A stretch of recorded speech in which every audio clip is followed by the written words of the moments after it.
আমি এখন তোমাকে একটা প্রশ্ন করতে চাই যে আমাদের লাভ অ্যানিভার্সারি ডেট তোমার মনে আছে? তোমার আমি যখন শুনলাম যে প্রশ্ন আমাকে তখনই আমার হ্যাঁ, একটু মানে মনে হলো আমাকে কারণ হতাশ করো না, ঠিক আছে? আই হোপ তোমার মনে আছে। আমি তোমার বার্থডে মনে রেখেছি, আমাদের ম্যারেজ অ্যানিভার্সারি মনে রেখেছি, অ্যান্ড আরও অনেক কিছু আছে যেগুলো মনে রেখেছি, কিন্তু লাভ অ্যানিভার্সারি আমি জানি না এটা কোনো একটা পার্টিকুলার ডেট ছিল কি। সাথের সাথে স্মৃতির আলাপন আড্ডা হবে একসাথে। Spill that chai, spill that chai, spill that chai.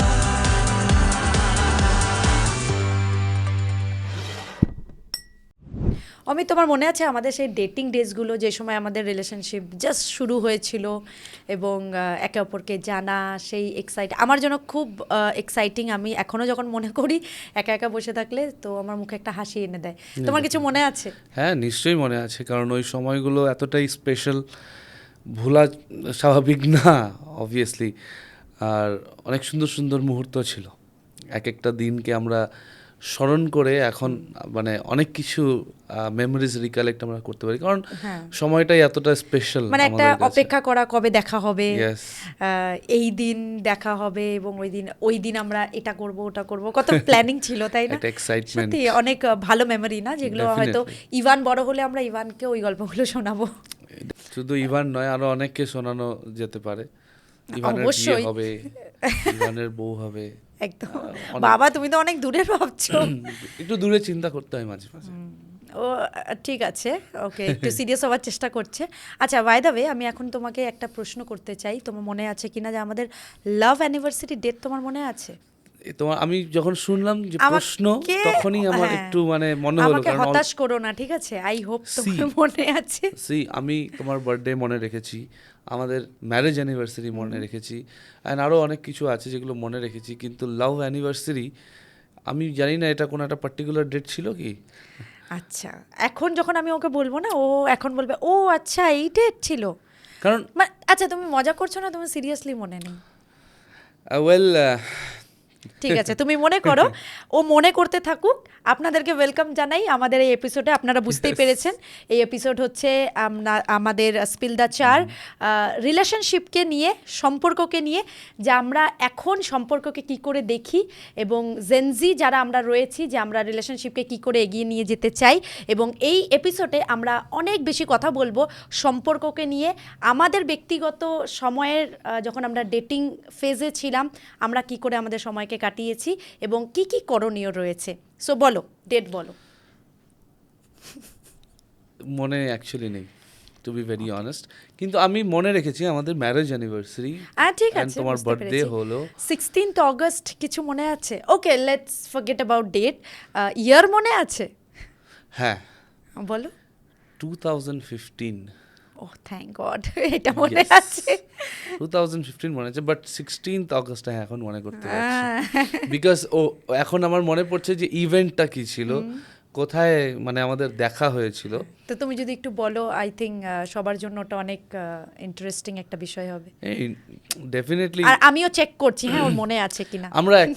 আমরা একটা গ্যাদারিংয়ে মিট করেছিলাম, আমাদের অ্যানুয়াল কনফারেন্স ছিল মণ্ডলীর, এবং ওখানে আমি তোমার সাথে দেখা হয়, আমরা একসাথে একটা ছবি তুলি এবং সেই ছবিকে রিকালেক্ট করার মাধ্যমে তোমার সাথে কথা হওয়া শুরু করে, and then we become good friends, and then slowly কোথাও না কোথাও একটা কানেকশন আমরা খুঁজে পাই।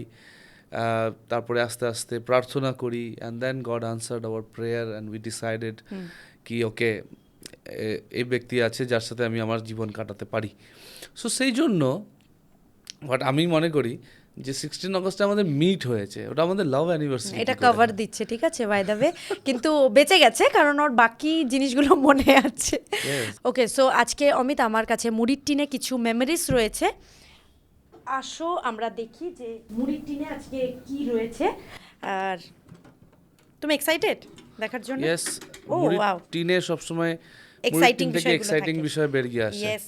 আর মুড়ির টিনে আজকে কিছু পিকচার্স রয়েছে। সেকেন্ড,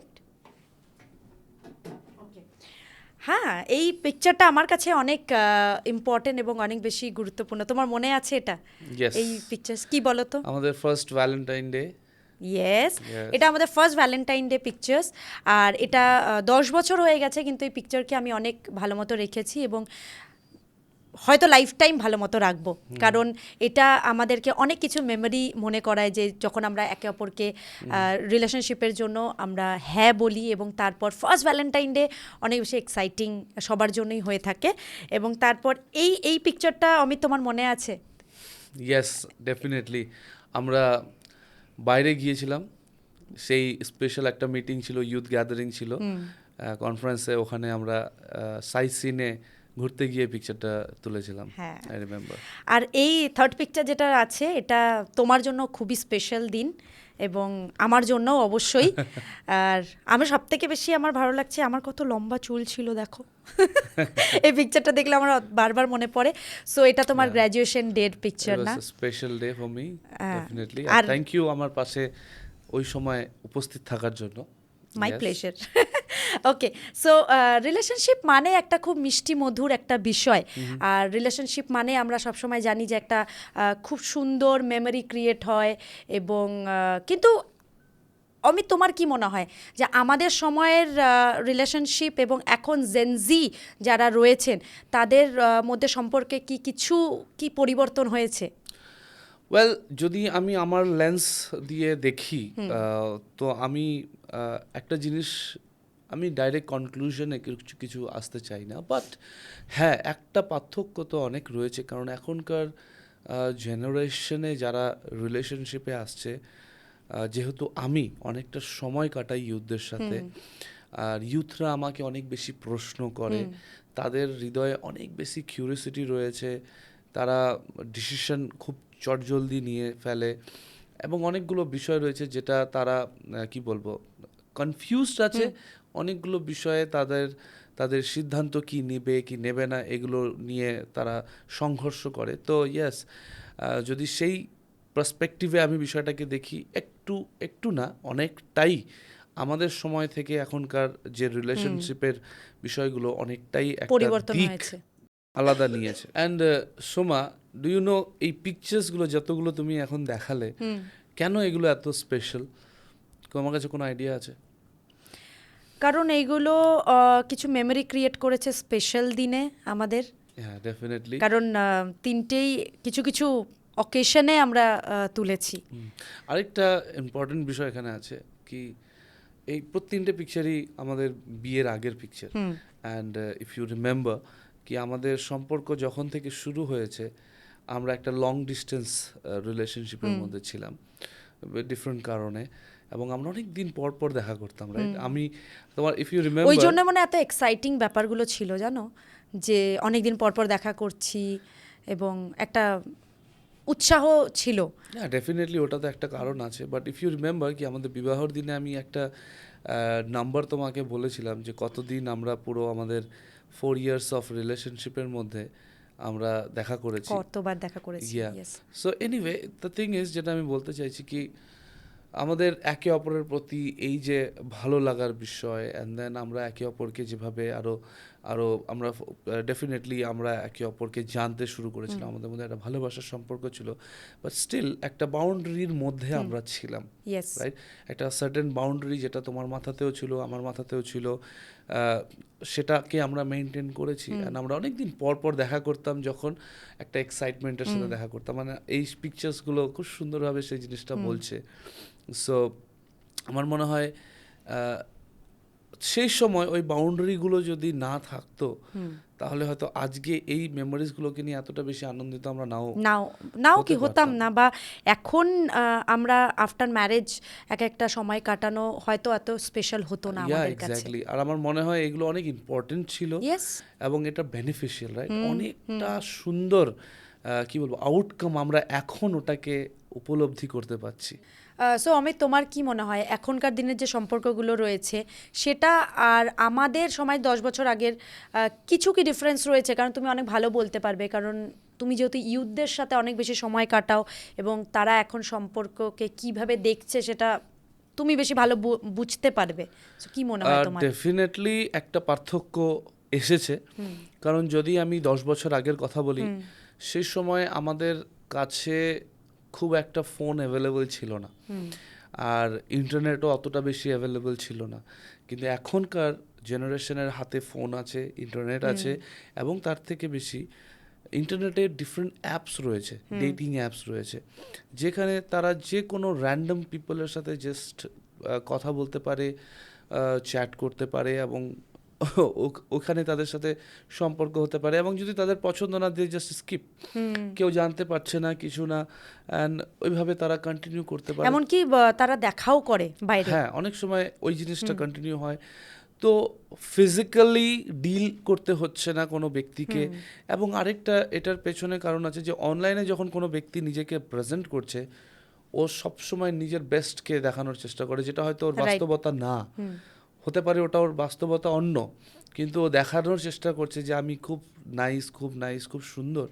কিন্তু ব্যক্তিগতভাবে যখন ওই ব্যক্তির সাথে সময় কাটানোর পরে বোঝা যাচ্ছে যে না, এই ব্যক্তিটা এরকম না। আর অনেক ইউথরা ওইখানেই সিদ্ধান্ত নিয়ে ফেলে, অনলাইনেই সিদ্ধান্ত নিয়ে ফেলে, আর যেটা আমার মনে হয় অনেক বেশি ক্ষতিকারক হয়ে দাঁড়াচ্ছে যুবকদের প্রতি।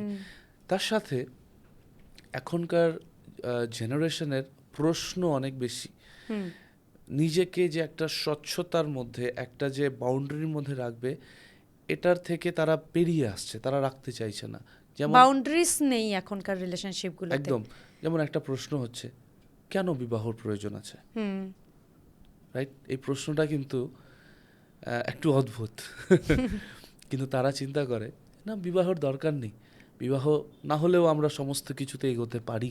ইয়েস। রাইট, যদি সামনের ব্যক্তিটা হ্যাঁ বলছে, আমি হ্যাঁ বলছি, দুজনের মতামত মিলে মতামত গেছে, আছে, তাহলে উই ক্যান মুভ, একদম। আমরা এগিয়ে যেতে পারি। আর এই জিনিসগুলো তারা বুঝতে পারছে না যে কিভাবে তাদেরকে আস্তে আস্তে করে একটা ক্ষতির দিকে নিয়ে যায়। এটা একটা, কিন্তু হোয়াট ডু ইউ থিঙ্ক এটা? কারণ তারা অনেক সময় এটা ভাবে যে যদি আমরা দুজন রাজি আছি, আমরা তো কারো ক্ষতি করছি না অন্য কোনো yes. ব্যক্তিকে, তো ঠিক আছে, ইটস ওকে, এরকম তারা অনেক সময় ভেবে থাকে। আর এটার জন্য ইনফ্লুয়েন্স কোথা থেকে পাচ্ছে ওরা? কে ওদেরকে উৎসাহিত করছে, কি মনে হয়? আমার মনে হয় অনেক সোশ্যাল মিডিয়া, অনেক রকমের সেলিব্রিটিস বা অনেক মুভিজ, বেসিক্যালি যদি আমি বলি, কিছু কিছু মুভিজ আমরা দেখে থাকি কি যেখানে হয়তো বিয়ের আগে সেই বিষয়গুলো করার জন্য উৎসাহ দেওয়া হয়, যেটা বিয়ের পরে অ্যাকচুয়ালি প্রয়োজন রয়েছে, ফিজিক্যাল ইন্টিমেট হওয়া বা আরও ডিফারেন্ট ডিফারেন্ট বিষয়গুলো। হ্যাঁ, আমরা অনেক সময় এই মেসেজগুলো পাই মুভি থেকে, যে আমি রিসেন্টলি আমি মুভির নাম মেনশন করতে চাই না, তবে আমি দেখছিলাম, সেজন্য আমি অবাক হলাম যে এই মেসেজটা কতটা ভুল জেনারেশনের কাছে, যে একটা চেয়ার কেনার আগে যদি আমরা 5টা চেয়ারে বসে দেখতে পারি, তাহলে একজনকে লাইফ পার্টনার হিসেবে সিলেক্ট করার আগে কেন আমরা 5 জনের সাথে থেকে টেস্ট করে, অন্য কথায়, দেখতে পারি না কি পারফেক্ট কিনা? একদম, এটা আমার মনে হয় ভুল এক্সাম্পল। সমাজ কতটা মানে একটা ভুলের দিকে যাচ্ছে, এবং এই বিষয়টাকে সব থেকে আশ্চর্য বিষয় যে এখন সবাই এটাকে খুব কুল ভাবে নেয়, যে ও দিস ইজ সামথিং কুল, যদি আমি কিছু না করছি তাহলে হয়তো আমি ব্যাকডেটেড। হ্যাঁ, আর এটা অনেক সময় না ফ্রেন্ডস সার্কেলেও এই জিনিসটা একটা পিয়ার প্রেশারের কারণে আসছে, যে ওকে আমার বন্ধুরা সবাই এই ধরনের বিষয়গুলোর মধ্যে লিপ্ত রয়েছে, আমি যদি করি কি সমস্যা রয়েছে? Why not me? আর যা দেখছে তারা সেটা দ্বারা ইনফ্লুয়েন্স হচ্ছে, সেটার জন্য যে এগিয়ে যাচ্ছে। কিন্তু ইউথদেরকে বোঝার প্রয়োজন রয়েছে কি এটা শুধুমাত্র শারীরিক বিষয় না, ওকে, এটার সাথে আমাদের আত্মার একটা কানেকশন রয়েছে, আমাদের ইমোশনের একটা কানেকশন রয়েছে। ঈশ্বর যখন আমাদেরকে সৃষ্টি করেছে, ঈশ্বরের বাক্য অনেকভাবে এই বিষয়টাকে ব্যাখ্যা করেছে। সো যখন আমরা কারোর সাথে শারীরিকভাবে কানেক্ট হচ্ছি, শুধুমাত্র শারীরিক কানেকশন না, আমাদের ইমোশন কানেক্ট হচ্ছে, আমাদের আত্মার কানেক্ট হচ্ছে। সো আমরা জাস্ট র্যান্ডমলি এই জিনিসটাকে কন্টিনিউ করতে পারি না, কারণ এটা একটা পিওর বিষয়। এবং বলে না, আমরা we will keep the best for the best. তো আমাদের লাইফে যে বেস্ট রয়েছে, যার সাথে আমি সারা জীবন কাটাতে চলেছি, তার জন্য আমি আমার বেস্টটাকে রাখবো, রাইট?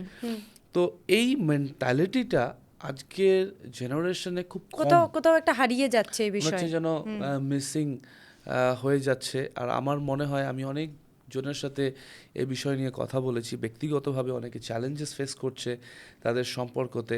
অ্যান্ড দেন একটা কি বলবো, এই জিনিসটা খুব স্বাভাবিকভাবে দেখা যাচ্ছে যে অনেক সময় ছেলেরা মেয়েদেরকে ম্যানিপুলেট করার চেষ্টা করে। ও তুমি কি তার মানে আমাকে বিশ্বাস করো না, বা আমাকে ভালোবাসো না, ও তুমি আমাকে অ্যালাউ করছো না, তার মানে কি তুমি আমাকে ভালোবাসো না, তুমি আমাকে বিশ্বাস করো না। আর মেয়েটা না চাইতেও এটা প্রমাণ করার জন্য যে হ্যাঁ আমি তোমাকে বিশ্বাস করি, মেয়েটা তখন তাকে অ্যালাউ করে।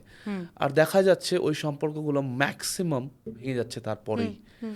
যখনই তারা ফিজিক্যালি ইন্টিমেট হচ্ছে ঠিক তারপরেই ওই সম্পর্কটা ভেঙে যাচ্ছে। সো এটা প্রমাণ এবং দেওয়ার, তারপর কিন্তু তারা কিন্তু রিগ্রেট করছে রিগ্রেট করছে যে ডেফিনেটলি। কেন এটা আমি এটা এই একটা জিনিসটাকে অ্যালাউ করেছি। একদম একদম So, সঠিক। সো এই জিনিসটা নিয়ে চিন্তা করার প্রয়োজন রয়েছে, এটা কিভাবে একটা ভুল জায়গায়, একটা ভুল ডিরেকশনে সমস্ত আর একবার যখন কিছু হয়ে যাচ্ছে তখন কিন্তু সেটাকে আর চেঞ্জ করা যাবে না, সেটা একদম। চেঞ্জ করা সম্ভব না, এবং বরং সেটা অনুতাপই করতে হবে কি কেন করলাম বা কেন এই ভুলটা হলো। সো আগের থেকে সতর্ক হওয়াটা বেশি ভালো আমার মনে হয়। একদম। আমরা অনেক কিছু শুনলাম যে এখনকার ইউথরা এই জায়গা থেকে ইন্সপায়ার হয়, ওই জায়গা থেকে ইন্সপায়ার হয়, বাট আমাদের জানার প্রয়োজন রয়েছে যে ঈশ্বরের চিন্তা কি এই বিষয়টাকে নিয়ে। এবং আমরা যদি স্ক্রিপচারের দেখি, বলছে যে all scriptures are inspired by God. Okay, so ঈশ্বরের ইন্সপিরেশন স্ক্রিপচারে রয়েছে। অ্যান্ড স্ক্রিপচার যখন আমরা দেখি, ঈশ্বরের পবিত্র শাস্ত্র যখন আমরা দেখি, ওখানে ঈশ্বর বলছে যে আমরা যেন সেক্সুয়াল ইমোরালিটি থেকে দূরে থাকি এবং আমরা যেন আমাদের শরীর দিয়ে ঈশ্বরকে যেন অনার করতে পারি। ঈশ্বর বিবাহকে তৈরি করেছে যেন পিওর থাকতে পারে, Yes. ওয়াননেসের জন্য, এক হচ্ছে। সেজন্য পবিত্র শাস্ত্র কি বলছে যে যখন তোমরা বিবাহিত হচ্ছ তোমরা আর দুই নয়, কিন্তু তোমরা এখন এক। সো এটা শুধুমাত্র শারীরিক একতাই না, ইমোশনাল, স্পিরিচুয়াল অ্যান্ড অনেক কিছু জিনিস যেটা এক হয়। তো এটা একটা পবিত্র বিষয়, একদম। আর কত সুন্দর একটা বিষয় না, বিবাহের জন্য ঈশ্বরের যখন এত সুন্দর একটা প্ল্যানিং রয়েছে, তো সেটাকে আগে আমি নিজের বুদ্ধি দ্বারা কোনো কিছু করে সেই জিনিসটাকে কেন আমি নষ্ট করব। সেই এক্সাইটিং বিষয়গুলো অনেক কিছু রয়েছে যেটা বিবাহের জন্য বা বিবাহের পরে ঈশ্বর রেখেছেন, এবং সেটাকেই যদি আমরা করি তো আমার মনে হয় ওটা আরও বেশি আমাদের জীবনকে সুন্দর করে তুলবে। অ্যান্ড দেন বুঝতে হবে যে আমরা সবসময় নিজেরা চেষ্টা করি, আমার একজন দরকার, আমার একটা, বাট আমাকে বুঝতে হবে একটু জাস্ট বসে শান্ত মাথায় চিন্তা করতে হবে যে আমার এটা টেনশন না, এটা আমার সৃষ্টিকর্তার টেনশন। একদম। কারণ যদি আমরা আবার ওই স্ক্রিপচারে দেখি, প্রথম মানুষকে ঈশ্বর বানিয়েছিল অ্যাডামকে, ফার্স্ট ম্যান অ্যাডাম। এবং আদম এসে ঈশ্বরকে বলেনি যে ঈশ্বর আমার একজন পার্টনার চাই, আমার পার্টনার চাই। আদম বলেনি, ঈশ্বর দেখলেন, স্ক্রিপচার কি বলছে যে ঈশ্বর দেখলেন আদমের একা থাকা ভালো নয়, দেন ঈশ্বর ডিসাইড করলেন যে ওর জন্য আমি একটা পার্টনার দেব। সো যদি ঈশ্বর অ্যাডামের জন্য করছে, the same god we have today, একই ঈশ্বর আজকে আমাদের রয়েছে। সো আমার চিন্তা করার প্রয়োজন নেই যে আমি কাকে আমি পাচ্ছি না কেন, আমাকে খুঁজতে হবে, একে ট্রাই করতে হবে, ওকে ট্রাই করতে হবে। নো, ঈশ্বর ডিসাইড করে রেখেছে আমার জন্য, আমাকে জাস্ট ঈশ্বরের উপরে নির্ভরশীল হতে হবে, অ্যান্ড আমাকে তার আওয়াজকে শুনতে হবে। তিনি ডেফিনেটলি আমার জন্য কোনো বেস্ট মানুষকে রেখেছেন, আর ওই মানুষের জন্য আমাকে পিওর থাকতে হবে যেন আমি আমার বেস্টকে দিতে পারি। একদম। আর আমার এই সময় মনে পড়ছে, আমি যখন আমি রিলেশনশিপে যাওয়ার আগে তোমার সাথে আমি প্রার্থনা করছিলাম কি ঈশ্বরের থেকে শোনার চেষ্টা করছিলাম কি ঈশ্বর আমার জন্য তুমি কাকে রেখেছো। সো এবং তারপর ঈশ্বর আমার জীবনে তোমাকে আনে। সো এই জিনিসটা আমার মনে হয় এমন হলে অনেক বেশি এক্সাইটিং। আজকে আমরা এই ফটোগুলো দেখে যতটা এক্সাইটেড হচ্ছি, যতটা খুশি হচ্ছি, সো রিলেশনশিপ যদি এমন থাকে, আমার মনে হয় যেই জিনিস প্রত্যেকটা বিষয়ের এক একটা সঠিক সময় রয়েছে, সেই জিনিস যদি সেই সঠিক সময়ে হয় ওটা আরও বেশি আনন্দ দেয়। এবং রিলেশনশিপে যখন পিওরিটি থাকে তখন ওটা আরও ফিউচারের জন্য, ভবিষ্যতের জন্য আমাদের অনেক আনন্দ আরও আমাদের জীবনে অ্যাড করে। ডেফিনেটলি। বন্ধুরা, আমি এর সময়তে আপনাদের সাথে জাস্ট কথা বলতে চাই কি, যদি আপনারা কেউ আছেন যারা হয়তো কিছু ভুল করে ফেলেছেন, জানাতে চাই যে ঈশ্বর তিনি বিশ্বস্ত ও ধার্মিক।